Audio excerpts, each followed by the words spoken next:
How do you estimate the project timelines? So, project టైమ్‌లైన్స్‌ని ఎలా estimate చేస్తావు? ఇది చాలా ఇంపార్టెంట్ క్వెషన్. ఇంటర్వ్యూలో ఎలా అడుగుతారంటే, how do you estimate the project timelines as a PMO అని అడుగుతారు.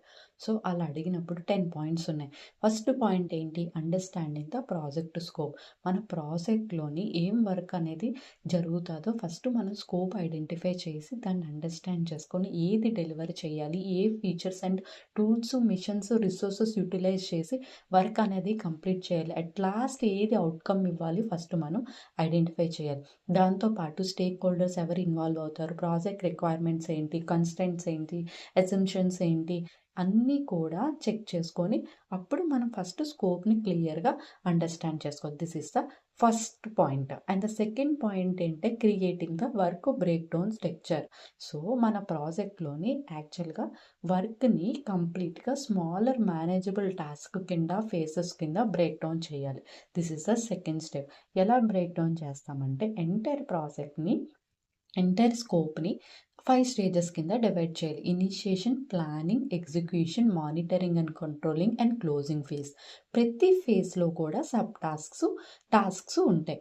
ఈచ్ టాస్క్‌కి కూడా టైం అనేది అలొకేట్ చేయడం కోసం ఫస్ట్ ఏం చేయాలంటే ఎంటైర్ వర్క్‌ని మేనేజబుల్ టాస్క్ కింద బ్రేక్ డౌన్ చేస్తారు.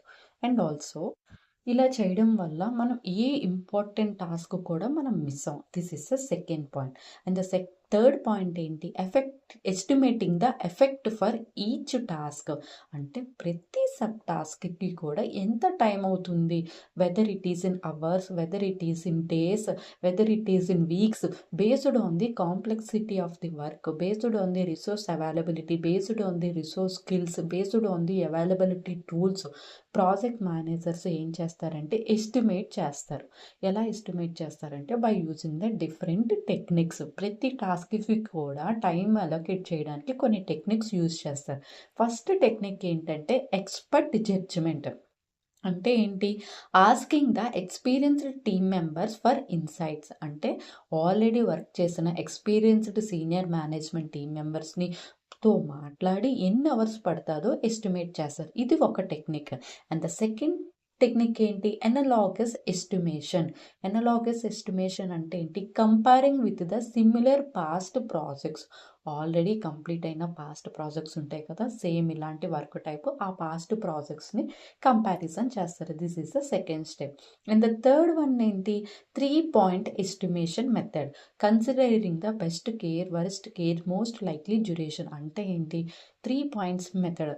బాగా వర్క్ చేసినప్పుడు అందులో వచ్చిన బెస్ట్ పాయింట్స్‌ని, వరస్ట్ పాయింట్స్‌ని ఇంకా అలాంటి సిమిలర్ సినారియో అంతటిని కలిపి వచ్చిన టైమ్‌లైన్స్ ఉంటాయి కదా!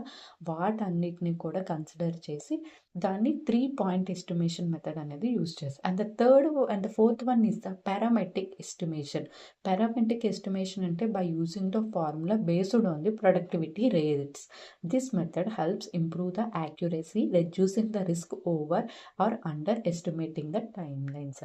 అంటే ఒకవేళ రిస్క్ వచ్చినా కూడా యాస్ పర్ టైమ్‌లైన్స్ అండర్ ఎస్టిమేటెడా, ఓవర్ ఎస్టిమేటెడా వారు చెక్ చేసుకుంటారు. సో, ఈ మెథడ్స్ అన్నీ యూజ్ చేసి ఈచ్ టాస్క్‌కి అవర్సా, డేసా, వీక్సా వాళ్ళు ఎస్టిమేట్ చేసి ఒక టైమ్‌లైన్ డ్యూరేషన్ అనేది ఇస్తారు. This is the third point. And the fourth point ఏంటి? Identifying the dependencies between the task. So, ప్రతి టాస్క్‌కి మధ్యన డిపెండెన్సీ ఉందా లేదా అంటే కొన్ని టాస్క్స్ ఈక్వల్‌గా జరుగుతాయి. అంటే ప్యారలెల్‌గా జరుగుతాయి. కొన్ని టాస్క్స్ ఒకటైతే గానీ ఇంకోటి చేయడం అవ్వదు. కొన్ని టాస్క్‌లు ఒకటి అయ్యాక ఇంకోటి స్టార్ట్ చేస్తారు. ఇలాగ డిఫరెంట్‌గా ఉంటారు. Finish to finish, finish to start, start to start and finish to end. So, ఇలా డిఫరెంట్ వెరైటీస్ ఆఫ్ డిపెండెన్సీస్ ఉంటాయి. ప్రతి డిపెండెన్సీస్ ఉన్న టాస్క్‌ని చూసి దాన్ని బట్టి కూడా టైమ్‌లైన్ అనేది ఐడెంటిఫై చేస్తారు. And the fifth one is the building the project schedule. So, next ఏం చేస్తారంటే ఎంత as per task list, as per duration, as per dependency the project manager create the schedule. Project షెడ్యూల్‌ని prepare చేస్తారు. ఎలా అంటే by using a tools like a Gantt chart. So, Gantt chart use చేసి ఆ Gantt chart టూల్‌లోని ప్రతి task కూడా ఈజీగా as per date, as per duration, start date, end date, milestone dates, task sequences ప్రతీది కూడా ఐడెంటిఫై చేస్తారు. Next point is the allocating the resources. Once all the schedule is prepared, the next step is allocating the right resources such as the team members, tools, equipments and the softwares. Based on the resource availability, timeline will be checked. అంటే ఏం చేస్తారు, ఒక్కసారి ఎప్పుడైతే finalize అయిపోతుందో task duration అన్ని finalize అయిపోయి tasks అన్ని fix అయితే అప్పుడు రిసోర్సెస్ అలొకేట్ చేస్తారు. Either human resources or the tools or techniques or technologies. ఇవన్నీ యూజ్ చేసి ఎంత టైం అవుతుందో ఇవన్నీ కూడా వాడు చెక్ చేసుకుంటారు. The next point is the adding the buffer and the contingency time line. అంటే ఏంటి, బఫర్ టైమ్ లైన్స్ ఇస్తారు. ఒక ప్రాజెక్ట్ 10 డేస్లో స్టార్ట్ అవుతుంది, 10 డేస్లో ఎండ్ అవుతుంది అంటుంటే ఎడిషనల్గా ఇంకో extra 10 days or 5 days or the 2 days buffer time line ఇవ్వడం వల్ల మన సేఫర్ సైడ్ ప్రాజెక్ట్ ఆన్ టైంలో వెళ్తుంది. అయితే బఫర్ టైమ్ లైన్ కానీ లేదా కంటింజెన్సీ టైం కానీ ఇస్తారు. కంటింజెన్సీ ఏంటంటే అన్ఎక్స్పెక్టెడ్ ప్రాజెక్ట్లో ఇష్యూస్ ఆర్ రిస్క్స్ వచ్చడం వల్ల మన ప్రాజెక్ట్ డిలే అవుతుంది. సో ఆ డిలే అవ్వకుండా ఉండడం కోసం వాళ్ళు ఏంటంటే బఫర్ డేట్ అనేది బఫర్ బడ్జెట్ అనేది యాడ్ చేశారు. So this is the another point. And the next point is the reviewing in the finalizing the timeline. After preparing the detailed schedule with the buffer and the resources, the timeline is reviewed with the stakeholders, team members and the decision makers. ఎప్పుడైతే time line అనేది అయిపోతుందో అప్పుడు మనం stake హోల్డర్స్తో మాట్లాడదాం, team మెంబర్స్తో, decision weather ఇదంతా కూడా ఓకేనా కాదా, or that project is in now with detail alignment with the time lines or not అని చెక్ చేసుకుంటారు. If the stakeholders may suggest the changes before the based on the business priority, then once it approve the timelines, officially work will be started. అంటే ఏంటి, ఎప్పుడైతే stake హోల్డర్స్కి objections ఉంటాయో, ఇంకా extra చేయండి, extra time line add చేయండి, లేదు తగ్గించండి, ఇలా ఉంటాయి యాజ్ పర్ అప్పుడు మళ్ళీ మోడిఫికేషన్స్ చేసి అప్రూవల్స్ అనేవి తీసుకుంటారు. ఆఫ్టర్వర్డ్స్ ఏంటి, monitoring progress during the project execution. During the execution phase the project manager continuously track the project against the time line. అంటే మన ప్రాజెక్ట్ యాజ్ పర్ టైమ్ లైన్లో వెళ్తుందో లేదో అనేది ప్రాజెక్ట్ మేనేజర్ చెక్ చేసుకుంటాడు. By using the tools like status reports, dashboards and the standing meetings and the project management software help.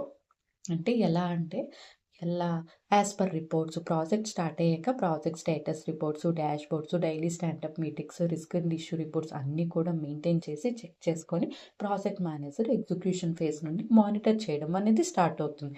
ఒకవేళ if any work delay ఉంటే corrective actions అనేవి తీసుకుంటారు by allocating the reallocating the resources.